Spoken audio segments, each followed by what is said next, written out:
Hello chess friends and welcome to Tata of Chess channel and welcome back to the Tata Steel Masters in 2022. So we're now over in the round 4 of this prestigious tournament, and we're following now a beautiful game from the round 4 between Magnus Carlsen and Jorden van Foreest. So Jorden van Foreest maybe didn't play his best tournament so far. He was the last year's winner of this very prestigious tournament. Now he's facing with the black pieces the world champion Magnus Carlsen.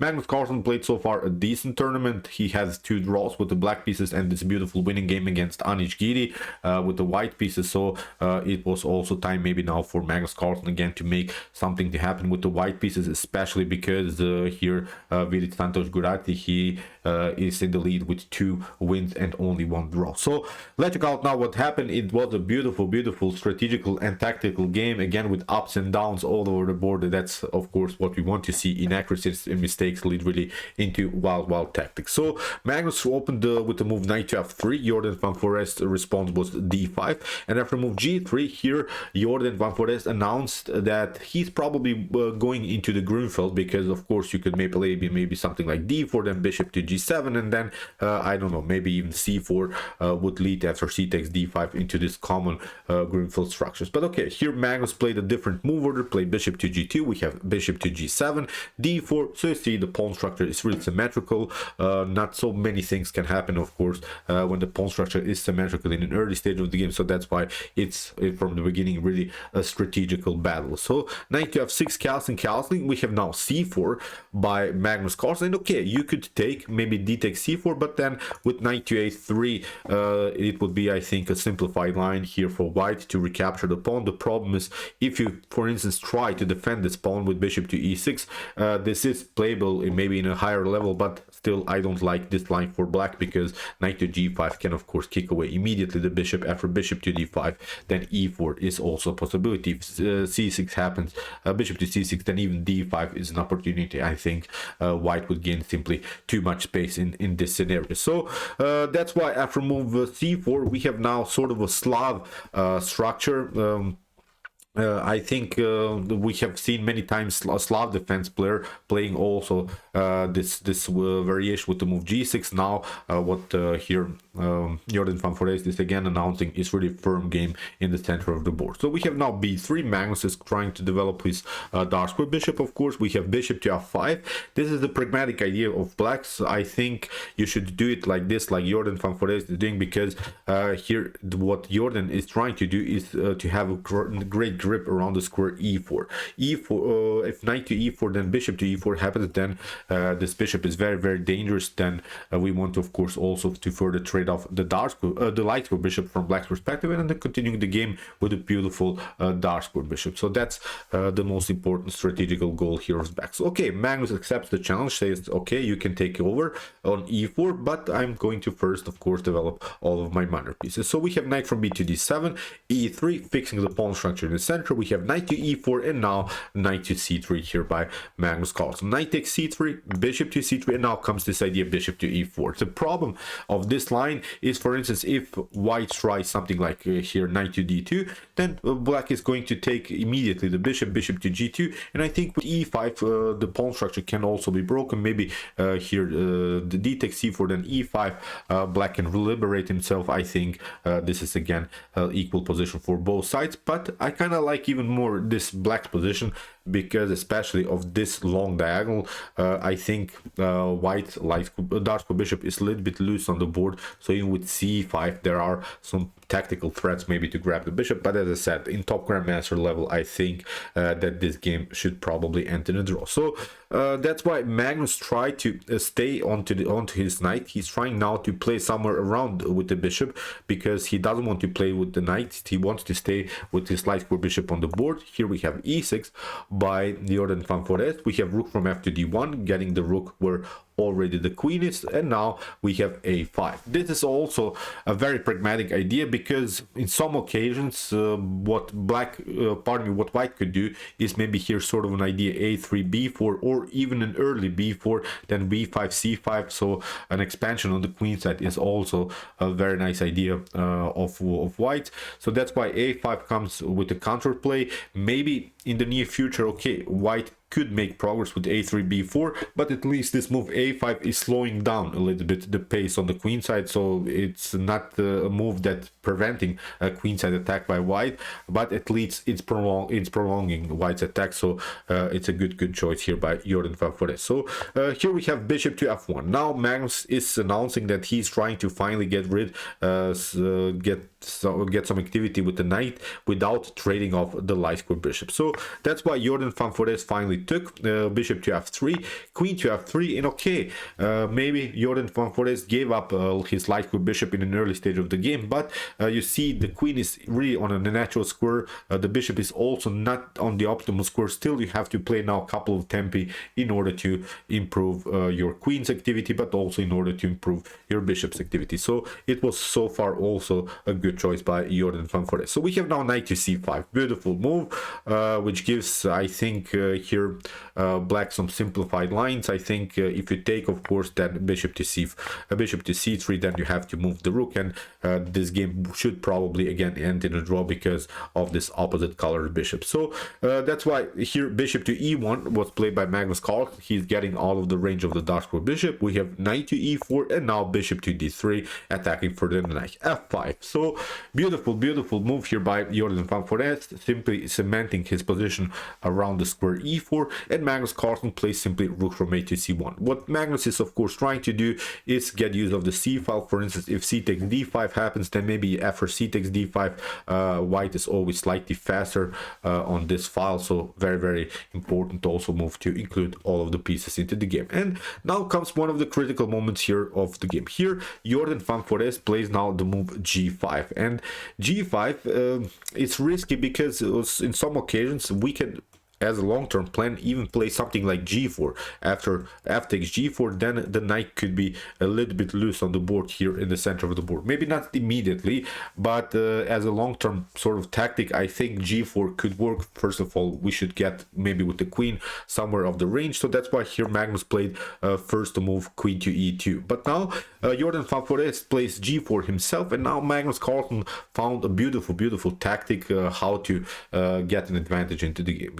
Here he played a beautiful bishop takes e4, and in the beginning it seemed to me that it's a strange idea because you see black has really this dominant position on light squares, really a nice grip in the center of the board, and also the dark square bishop is becoming stronger and stronger. But the problem is now after f takes e4, this pawn is hanging, and that's exactly what happened. Let's see now what happens if you play d takes e4. If you want to capture the pawn with the d pawn, then the problem is now the beautiful here d file and c file attack that Magnus Carlsen has prepared, because now d5 is an opportunity. After e takes d5, here you have of course the opportunity to again play c takes d5, c takes d5, but now with queen to b5 or rook to c5, here you see there are plenty pawns, really many pawns here on the 5th rank, and Magnus will probably grab one or two of them, and this game I think strategically is simply lost for black. So you see something went wrong here for Jorden van Foreest. After bishop to e4,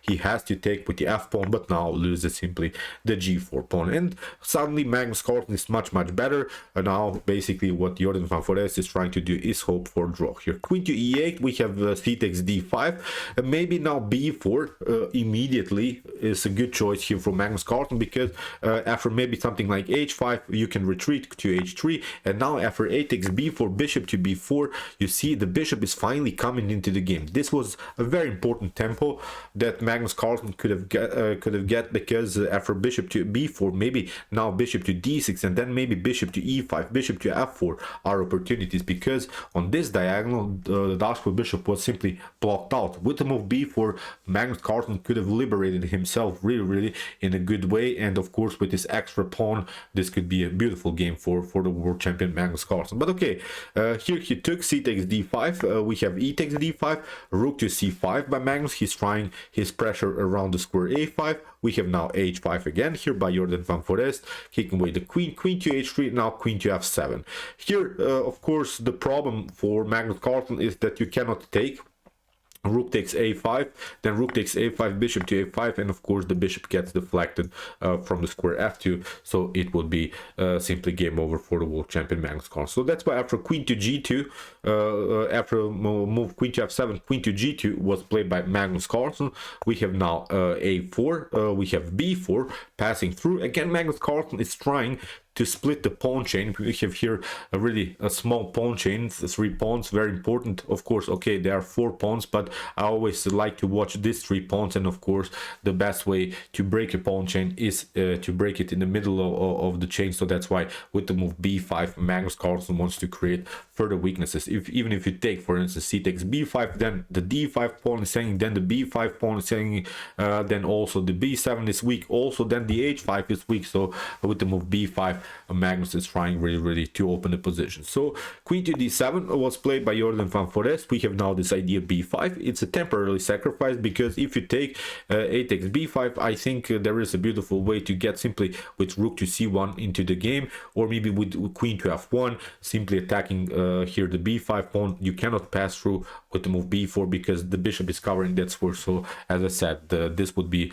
a beautiful then position for white. So after move b5, we have h4 by Jorden van Foreest. He's trying to open maybe here the g file. If that happens, then maybe there are some attack possibilities here on g5, rook to f6, rook to g6, maybe as a long-term tactic is also a very nice idea. Here rook from d to c1, Magnus continues the pressure around the square c6. We have rook to f6, not only protecting c6 but also preparing rook to g6. Beautiful move here by Jorden van Foreest. So Magnus takes, b takes c6. We have now b takes c6, although here Magnus had the opportunity immediately to push the pawn on g4. g4 is very important to play, because what you want to do is then afterwards to play the move h3 and fixing the pawn around the square g4, and then everything would be, I think, cemented on the g file. That's the most important thing, to keep the g file locked. So that's why g4 was now a beautiful opportunity, then with h3,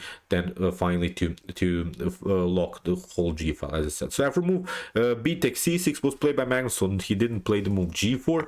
We have b takes c6, and now finally g4, but in a different way. Here by Magnus Carlsen we have h3. What Jorden van Foreest is trying to do here is, of course, not allowing Magnus Carlsen to play h3 himself. Magnus Carlsen takes, we have queen to h3, and now rook from f to e, rook from a to f8. So now you see there is this beautiful pressure, and now the rook to f3 is a serious threat. And although when we watch now the pawn count, Magnus Carlsen has of course 6 pawns on the board, Jorden van Foreest has only 4 pawns on the board. The activity that Jorden van Foreest has here on the f file is something that bothers now a little bit the world champion Magnus Carlsen. So Magnus goes queen to g2, we have rook to g6, attacking further the pawn on g4. Here Magnus Carlsen played now the move g5, and now comes also a very important moment of the game. Here rook to f5 was played by Jorden van Foreest. So a better idea is to play rook to f3, I think, because even if you try, for instance, to support your pawn on g5, then rook to h3 is happening, and there is not a good way how to defend this position anymore, because the queen is protecting, of course, here, and now there is not a good way here to defend anymore the h4 pawn. So that's why here a little bit rushed by Jorden van Foreest. He tried now to continue his pressure around the square g5. Here Magnus Carlsen played now the move h4, protected his pawn, and now bishop to f8, attacking the rook. We have rook to c2, and now bishop to e7. Here Jorden van Foreest is trying finally to grab this pawn. The main threat is the move rook takes g5, followed with rook to g5. So it would be sort of a tactic that in which Jorden van Foreest would give up both of these rooks, but would gain the queen and 2 pawns, which is, I think, a good compensation. If that happens, the game should probably end in a draw. But here Magnus Carlsen had the opportunity to escape. He should have played simply king to f1, and he's getting all of the potential g file attack. But unfortunately Magnus played rook to b2, and from this point on it's a clear draw, because what Jorden van Foreest should have done is simply play here rook from f to g5, for instance. We can take here h takes g5, and now after rook to g5, okay, there are a couple of checks. After queen takes g5, bishop to g5, this game should probably end in a draw, because I think Jorden van Foreest can always play some perpetuals on light squares, and I don't think that Magnus Carlsen gained any. So as I said, king to f1, huge mistake by Magnus Carlsen. He should have played king to f1, getting all of the range, but unfortunately for Jorden van Foreest, he didn't take with the best piece. As we said, he should have simply taken with the rook, but unfortunately here Jorden van Foreest takes with the bishop, and it's now a different story, because now Magnus Carlsen gets out of the range finally. And you see, now you cannot move the bishop because the rook on g6 is hanging. So the only way for Jorden van Foreest to make something to happen is now a light square attack. But here Jorden van Foreest played queen to a7. He's trying now to play queen to a6, and again Magnus Carlsen had now the opportunity to escape with the king here with king to e2. King to e2 is solving now all of the positional problems. Maybe Black can play one check, but it's not a problem. Even if king to d1 happens, let's see, even if that happens, then rook to d2 comes with the beautiful counter attack. You cannot create any checks, you have to move the queen, and now we can simply pick up the bishop, and this is completely winning for white. And the evaluation here is about +6 for white, so this is something that I think Magnus Carlsen would win for sure. But after move bishop to g5, Magnus Carlsen makes now a huge mistake. Instead of this move king to f1, he played now queen to g4. Queen to g4, sorry, not in this moment. After queen to f7, sorry, now Magnus Carlsen played the move queen to g4 instead of king to e2, and this was now not a good continuation, because Jorden van Foreest has now this stunner, queen to a6, and the problem is now you cannot cover with the rook. Rook to e2 is not a possibility, because you get queen to c8. Queen to c8 is a beautiful move, because it threatens some ideas of rook takes f2 and grabbing the queen. So finally in this particular position, Jorden van Foreest would have even a winning position. So that's why after move queen to a6, Magnus Carlsen realized his mistake and simply played king to g1, and from this point on the game should probably end in the draw, because now the main threat is to move rook to g7, again with some ideas to connect the king to the rook, and now attacking the queen and the king on the g file. So after king to g1, as said, rook to g7, perfectly fine. We have now rook to b8 by Magnus, bishop to d8. We have bishop to rook to d8, but now with rook to f8, you see Magnus Carlsen is really challenged on the g file. We have rook to f8, we have a rook take a king to f8, we have bishop to b4. Here Magnus tried to pull off some wild tactics, but actually it's not working, because after king to g8 here, queen takes g7 was played, king to g7, and now with the move a3, it's probably a draw.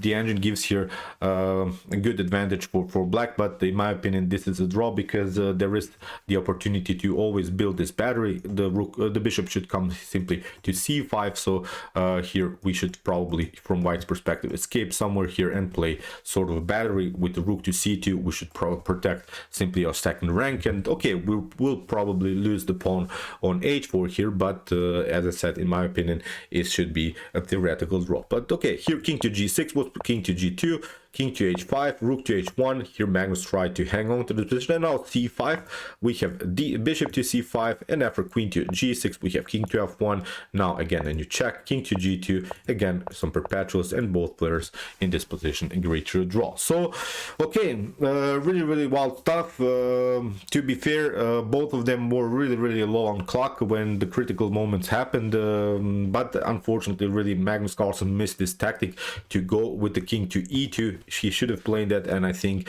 he would have really comfortable game. But you see, this is really well chess. Both of them really made inaccuracies, mistakes. That's the part of the game, and I think Jorden van Foreest after all deserved this win because he was also very active on the king side. He sacrificed some 4 pawns just to get the initiative, so also beautiful play by Jorden van Foreest. So okay, I hope that you enjoyed the game. I really enjoyed it a lot. If you want to see some other games that we have covered so far, check out my coverage so far of the Tata Steel tournament. Here are the 2 games that we have analyzed before, and if you like this content, don't forget to subscribe to my channel.